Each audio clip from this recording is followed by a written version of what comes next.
Lectura del Santo Evangelio según San Juan.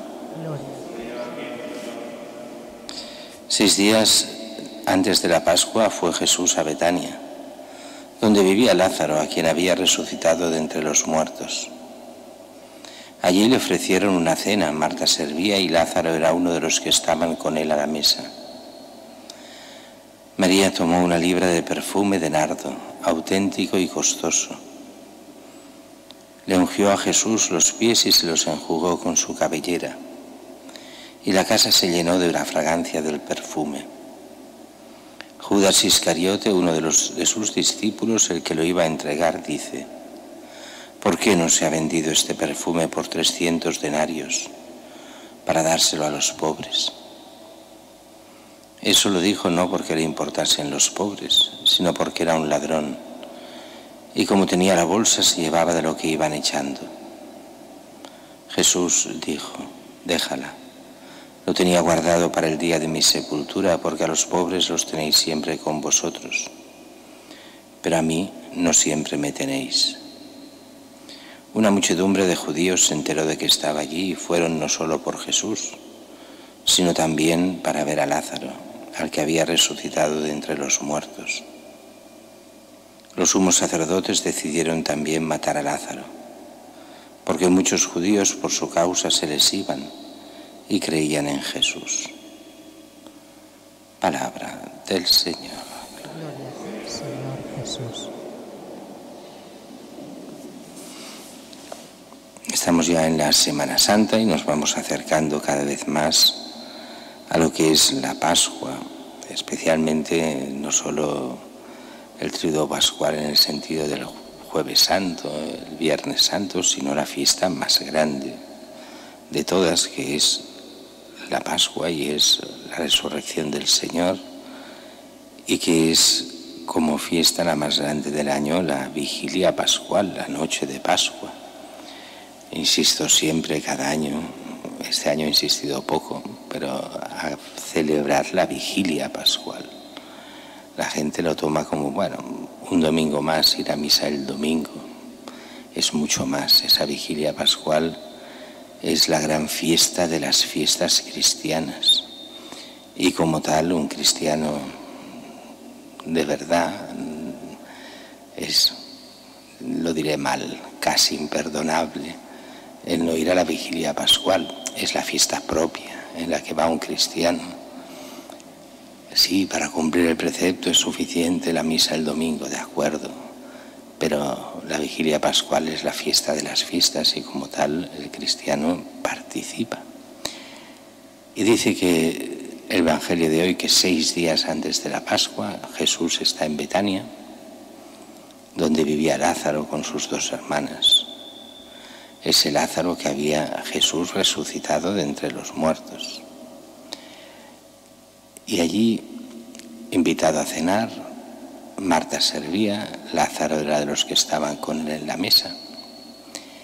Y María hace esto extraño, coger una libra de perfume de nardo auténtico y costoso, y lo unge a Jesús los pies con ese perfume de nardo, se los enjuga con su cabellera y la casa se llena de la fragancia del perfume. Bueno, viene entonces el gran problema, y es uno de los problemas que siempre en todas las generaciones se hace lo mismo. Hombre, esto ha costado mucho dinero, no puede ser, se podría haber dado a los pobres. Esto se podría haber vendido, dice Judas, por 300 denarios. 300 denarios era el sueldo de un trabajador de un año. Podríamos decir hoy, con nuestra mentalidad, 15, 20, 25.000 euros. Era mucho dinero para un perfume. Ahora bien, para comprarse un coche o para viajes de cada uno, eso entonces no es dinero si uno se lo gasta para sí. Pero para el Señor es demasiado eso, para los pobres estaría muy bien. No hay derecho que se gaste en Jesús ese dinero. Y dice muy bien el Evangelio, no lo dijo porque le importasen los pobres, sino porque era un ladrón y como tenía la bolsa se llevaba de lo que iban echando. Y es Jesús el que defenderá a María. Déjala, lo tenía guardado para el día de mi sepultura. A los pobres los tenéis siempre con vosotros, a mí no siempre me tenéis.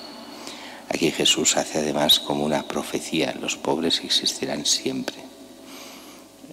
¿Cuántas veces en tantas ideologías, desde la ideología comunista a las ideologías socialdemócratas, pensando que se acabaría con la pobreza, y resulta que cada vez tenemos más y más pobres, y las políticas que se hacen precisamente generan más pobreza, a veces porque desde la misma socialdemocracia lo que se hace es un capitalismo absurdo en el cual las desigualdades continúan creciendo y las políticas que se hacen muchas veces se hacen de cara a la galería, de cara a muchas cosas, para quedar bien ante los electores, para hacer un Estado inmenso, pero que no contribuye realmente a la lucha contra la pobreza.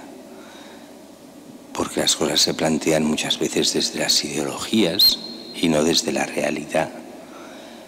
Y eso es uno de los problemas enormes de esta sociedad ya del siglo XX, finales, pero sobre todo del siglo XXI. Y uno se podría preguntar, ¿y nosotros qué hacemos por Cristo? ¿Seríamos capaces de hacer lo que hace María? ¿O también somos de aquellos como Judas? No, por Cristo nada. Cristo no vale la pena. Ya estamos nosotros en nuestro egoísmo, en vivir a la nuestra, nos preocupamos solo de nuestras cosas. ¿O realmente nos importa Cristo? Y Cristo en la doble vertiente, el Cristo real, el Cristo que está presente en su iglesia y después el Cristo que está presente también en aquellos más pobres que le siguen. Aquí vendría se podría hacer a partir de aquí unos ejercicios espirituales solo centrados en este texto.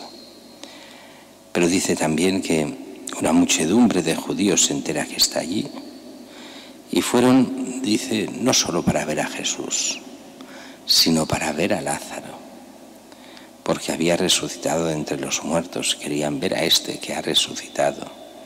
Es muy curioso cómo todo el Evangelio muchas veces funciona como un espectáculo. Muchos van a ver a Cristo, no porque sea el Hijo de Dios, no porque quieran verlo, sino por los milagros. Quieren espectáculo. Aquí quieren ver el espectáculo del resucitado, quieren ver a ese que ha recibido ese gran milagro. Y curiosamente, más que por Jesús, que es el que lo ha hecho, por el que lo ha recibido, por Lázaro. También hay que decir que muchos de los que van viven cerca de Lázaro, conocen a Lázaro y es lógico que quieran verlo. Y dice así que ante todo este tumulto y esta gente que va allí como en peregrinación, lo que quieren los sumos sacerdotes también será matar a Lázaro, no solo a Jesús. Lázaro les molesta, es un signo de lo que Cristo hace, de cómo Dios actúa en Cristo, no interesa a Lázaro. Una tradición nos dirá, bueno, si es verdad o no es otra historia, pero una tradición dirá que la iglesia primitiva cogerá a Lázaro y lo enviará a Chipre para evitar que muera también poco después de la resurrección de Cristo. Bueno, no sabemos si es verdad del todo o no. No se nos habla de la muerte, del martirio de Lázaro, y podría ser que fuese cierto que la iglesia primitiva hubiera protegido llevándolo a otro sitio a Lázaro para impedir su asesinato, como querían hacer, como nos dice el Evangelio de hoy. Para nosotros, todas estas lecturas nos van preparando al Jueves Santo, nos van preparando al Viernes Santo y sobre todo a la resurrección de Cristo. Lázaro resucitó para volver a morir. Cristo es la primicia de los resucitados para no morir más. En Él estará esa primera glorificación ya en la carne. En Cristo resucitaremos también nosotros, si vivimos con Cristo. Es la promesa del bautismo. Los que muramos con Él al pecado, al mal, al diablo, resucitaremos con Él para la vida eterna.